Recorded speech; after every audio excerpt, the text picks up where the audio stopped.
গাজায় ইসরায়েলি আগ্রাসনের ১ বছরে পুরোপুরি ধ্বংসস্তূপে পরিণত হয়েছে গাজা। জাতিসংঘের তথ্য মতে উপত্যকার ২/৩ মিশে গেছে ধুলোয়। জমা হয়েছে ৪.৫ কোটি টন ধ্বংসাবশেষ। প্রাণ হারিয়েছে প্রায় ৪২,০০০ ফিলিস্তিনি, আহত প্রায় ১ লাখ। বাড়িঘর হারিয়ে বাস্তুচ্যুত ৯০% বাসিন্দা, বিধ্বস্ত স্বাস্থ্য ও শিক্ষা খাত, সব মিলিয়ে চরমে মানবিক বিপর্যয়।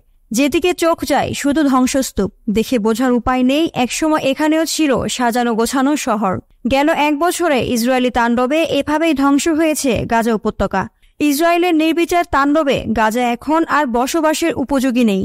বিমান হামলা, গোলাবর্ষণ থেকে রক্ষা পায়নি আবাসিক ভবন, স্কুল, এমনকি হাসপাতালও। জাতিসংঘ বলছে উপত্যকার অবকাঠামোর ৬০% এখন ধূলিসাৎ। মাটিতে মিশে গেছে প্রায় ২.৫ লাখ স্থাপনা, যা উপত্যকার মোট অবকাঠামোর ২/৩। বিধ্বস্ত যোগাযোগ ব্যবস্থাও পুরোপুরি ভেঙে গেছে উপত্যকার রাস্তাঘাটের প্রায় ৭০%।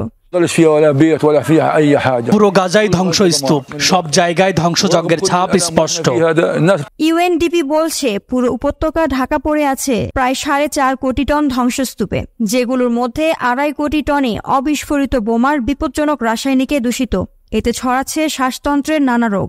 এর পাশাপাশি এসব ধ্বংসস্তূপের নিচে চাপা পড়ে আছে আরো ১০,০০০-এর বেশি মরদেহ।